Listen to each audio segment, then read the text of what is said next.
नमस्कार, city centre show में आपका स्वागत है। मुंबई से मैं हूं पूजा भारद्वाज और आज और आने वाले कुछ अगले दिनों तक मैं एक सील्ड बिल्डिंग से ये शो लेकर हाजिर रहूंगी। सैटेलाइट टावर है ये और यहाँ पर तेजी से मामले जिस तरह से बढ़े हैं उसके बाद बीएमसी को ये पूरी की पूरी इमारत सील करनी पड़ी है। नियम ये कहता है कि अगर 5 से ज्यादा केसेस हो तो अब पूरी इमारत सील करनी पड़ेगी, लेकिन यहाँ अगर 2 हफ्ते की बात करें तो बीते 2 हफ्ते में ही 13 फ्लैट्स में 20 केसेस सामने आए हैं और आज जाकर बीएमसी को दोनों ही विंग इस इमारत के सील करने पड़े हैं। तो मुंबई में हालात किस तरह से बदतर हो रहे हैं वो आप देख सकते हैं। 90% जो मामले हैं वो हाई राइज बिल्डिंग से सामने आ रहे हैं। अगर महाराष्ट्र की तस्वीरों की बात करें कोरोना के मामले से जुड़ी हुई तो सबसे ज्यादा नागपुर और औरंगाबाद जिले की तस्वीरें आज चर्चा में रही, जहां पर गंभीर मरीजों के लिए किस तरह से आईसीयू बेड्स की किल्लत नजर आ रही है उससे साफ पता चलता है। ऑक्सीजन मास्क के साथ जहां एक बेड पर 2 से 3 मरीज नजर आ रहे हैं, वहीं पर जमीन पर भी कोविड मरीजों को पनाह लेनी पड़ रही है। देखिए रिपोर्ट। एक बेड पर 2 मरीज, ये नागपुर का सरकारी मेडिकल कॉलेज है। गंभीर मरीज यहाँ लाए जाते हैं। मरीजों की संख्या बढ़ी तो उन्हें लौटाने की जगह किसी भी तरह यहाँ भर्ती किया गया। महाराष्ट्र में सबसे ज्यादा एक्टिव कोविड केसेस में नागपुर तीसरे नंबर पर है। अब बेड की संख्या बढ़ाई जा रही है, विपक्ष को मौका मिला है।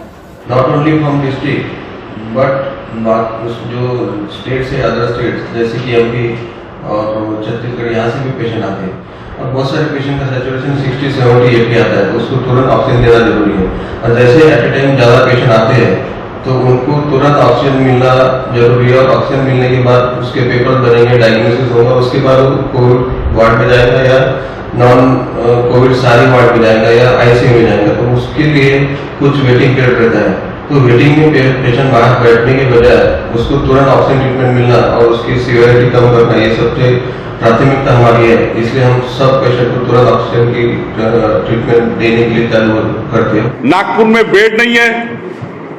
कल मेडिकल में 4 लोगों की मृत्यु केवल बेड नहीं मिलने की वजह से हुई है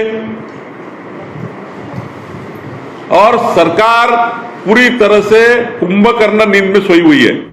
एक बेड पर 3 मरीज और जमीन पर यूं पड़े मरीज की ये तस्वीर औरंगाबाद जिले की है। राज्य में सबसे ज्यादा एक्टिव मामलों में ये जिला 6ठे नंबर पर आता है। महाराष्ट्र में वर्तमान में 3,75,000 कोविड बेड हैं, जिनमें से 1,07,000 भर चुके हैं, बाकी तेजी से भर रहे हैं। 60,349 ऑक्सीजन बेड में 12,701 भर चुकी हैं। 9,030 वेंटिलेटर्स में से 1,881 भर चुके हैं। पुणे, मुंबई, नागपुर, ठाणे, नासिक, औरंगाबाद सबसे प्रभावित जिले हैं।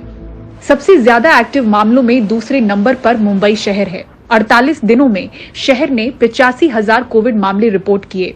कोविड बेड तेजी से भर रहे हैं। हाल में कॉन्ट्रैक्ट पर काम कर रहे कई स्टाफ को कोविड केस कम होने के दौरान हटाया गया था। अब फिर रफ्तार से भर्ती हो रही है। परसों से जो 800 बेड का शुरू कर रहे उनका 50% रिक्रूटमेंट हो चुका है और डेली हम रिक्रूटमेंट कर रहे हैं और ये पूरा 800 बेड भरने के पहले या अगले 3-4 दिनों में पूरा doctors, staff, ward boys, housekeeping ये सारा कार्यरत हो जाएगा। बीएमसी कमिश्नर इकबाल चहल वैक्सीन की पहली डोज ले चुके हैं। संदेश है, बढ़ते मामलों के बीच मुंबईकर जल्द टीका लगवाएं। शहर में रोजाना 45,000 लोगों को टीका लग रहा है। टारगेट एक दिन में 1 लाख का है। नागपुर से विनय शुक्ला के साथ मुंबई से पूजा भारद्वाज की रिपोर्ट, एनडीटीवी इंडिया के लिए। क्या उत्तर प्रदेश में होली का हुजूम कोरोना बढ़ा सकता है? ये सवाल इसलिए क्योंकि मथुरा, वाराणसी और प्रयागराज ये तमाम वो इलाके हैं उत्तर प्रदेश के जहां से कुछ तस्वीरें लगातार वायरल हो रही हैं, जहां बड़ा हुजूम होली मनाता हुआ नजर आ रहा है। कोरोना के ऐसे बढ़ते मामलों के बीच अगर इन इलाकों की बात करें तो एक हफ्ते में ही 4.5 गुना मामले कोरोना के यहां पर बढ़े हैं। तो यूपी में भी कोरोना की जो दूसरी लहर है वो काफी तेज आई है। 37% मामले सिर्फ लखनऊ से ही रिपोर्ट हो रहे हैं और जिन इलाकों में होली इस तरह से मनाई जा रही है हुजूम द्वारा, वहां भी हालात ठीक नहीं है। कमाल खान की रिपोर्ट देखिए। कृपया ध्यान दें, कोरोना महामारी को देखते हुए कृपया भीड़ भाड़ न लगाएं। ये प्रयागराज का चौक इलाका है और यहाँ हो रही है लोकनाथ की पारंपरिक होली। सड़कों पे रंग बिरंगा एक इंसानी समंदर है, हर तरफ सिर ही सिर, सब रंग में डूबे हुए। ये होली होलिका दहन से शुरू होती है और होली के दूसरे दिन तीसरे पहर तक चलती है। इस दौरान रंगों के जोश में एक दूसरे के कपड़े फाड़ दिए जाते हैं। यहाँ के सीएमओ ने कहा कि इससे कोविड बढ़ेगा या नहीं, ये साइंटिस्ट ही बता पाएंगे। कोविड केसेस में 78% बढ़ोतरी हुई है प्रयागराज में। तो क्या लगता है कि ऐसा कि होली में भीड़ बढ़ने की वजह से ऐसा हुआ है, या फिर मतलब एडमिनिस्ट्रेशन जो है कोविड प्रोटोकॉल्स को फॉलो करवाने में विफल रहा? कुछ ऐसी चीजें हैं जिसका आंसर खोजना साइंटिस्ट के इसमें है। ठीक है ना, हम लोगों का तो जो आता है पॉजिटिव उसकी जांच कराते हैं, उसका ट्रीटमेंट करते हैं, और जो सही आंसर नहीं है वो सही आंसर हम कैसे दे सकते हैं? ठीक है ना, क्योंकि हम उसके एक्सपर्ट नहीं है। जी सर।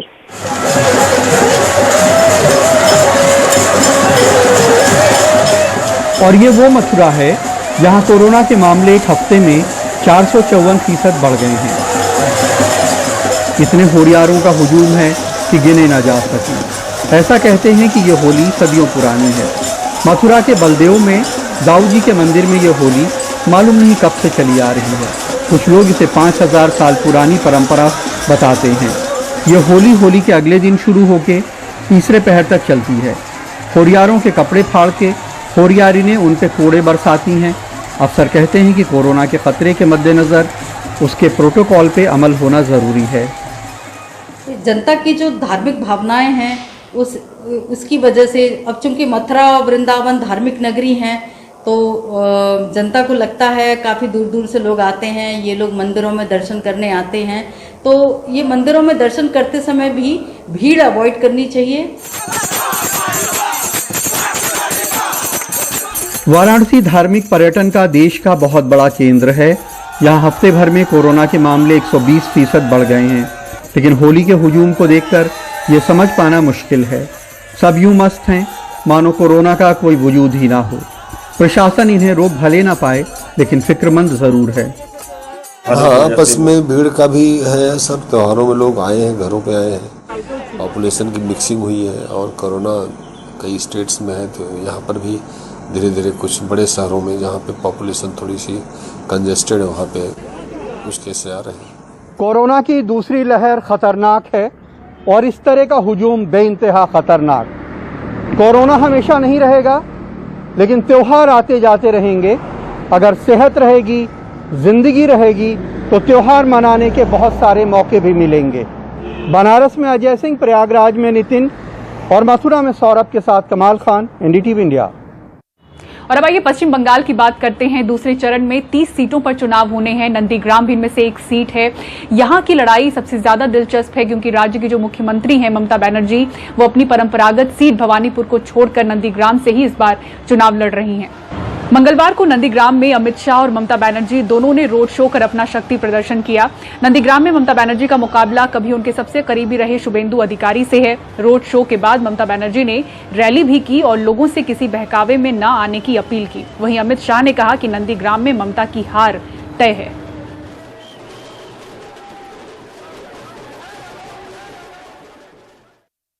और ऑटो पेमेंट सुविधा पर किस तरह से 1 अप्रैल के बाद असर पड़ सकता है, दिखाएंगे आपको पूरी खबर एक ब्रेक के बाद। देखते रहिए सिटी सेंटर शो।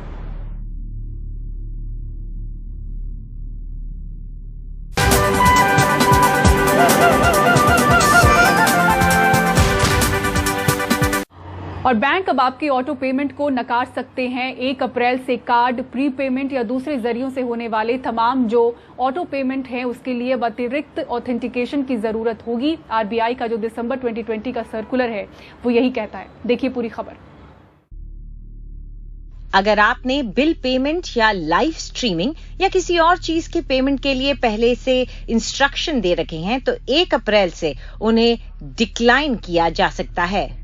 आरबीआई की नई गाइडलाइन लागू हो रही है। स्ट्रीमिंग सर्विसेज सुविधा के लिए होती है और ऑटो पेमेंट ना होने से प्रक्रिया में एक और परत जुड़ जाती है। जब तक मुद्दा सुलझता नहीं, मैं अपनी यूपीआई को लिंक करके देखूंगा। बैंकों ने अब ग्राहकों को नोटिस भेजना शुरू किया है कि वो लेन देन सीधे पूरा करें और समय रहते किसी सर्विस में रुकावट के बारे में उनको सूचित करें। दिसंबर 2020 में आए आरबीआई के सर्कुलर के मुताबिक कार्ड और प्रीपेड पेमेंट माध्यमों के जरिए किए जाने वाले सभी बार बार होने वाले लेन देन पर अब एक अतिरिक्त ऑथेंटिकेशन की जरूरत पड़ेगी। ऑटोमेटिक भुगतान के तय समय से पहले ग्राहकों को एक नोटिफिकेशन जाएगा। यूजर अगर मंजूरी देगा तभी भुगतान होगा। 5,000 से ऊपर के लेन देन के लिए ओटीपी भी होगी। हालांकि एसबीआई, आईसीआईसीआई, एचडीएफसी और एक्सिस जैसे बड़े बैंक कह रहे हैं कि वो ये नया सिस्टम लागू करने को तैयार नहीं है। इस नए सिस्टम के लिए कार्ड जारी करने वाले बैंक, पैसा लेने वाले बैंक और ई ट्रांजैक्शन करने वाले पेमेंट प्रोसेसर्स के बीच बहुत करीबी तालमेल चाहिए। बैंक ऐसे सभी ऑटो पेमेंट से मना कर देंगे और यूजर को नए सिरे से भुगतान करना होगा। हालांकि इस फैसले का असर यूपीआई ट्रांजैक्शन पर नहीं पड़ेगा। फिलहाल आपको मैन्युअली हर बार भुगतान के लिए तैयार रहना चाहिए। नई दिल्ली से रुबीना मोंगिया की रिपोर्ट। और इसी के साथ सिटी सेंटर शो में मुझे दीजिए इजाजत। खबरों के लिए बने रहें एनडीटीवी इंडिया के साथ। नमस्कार।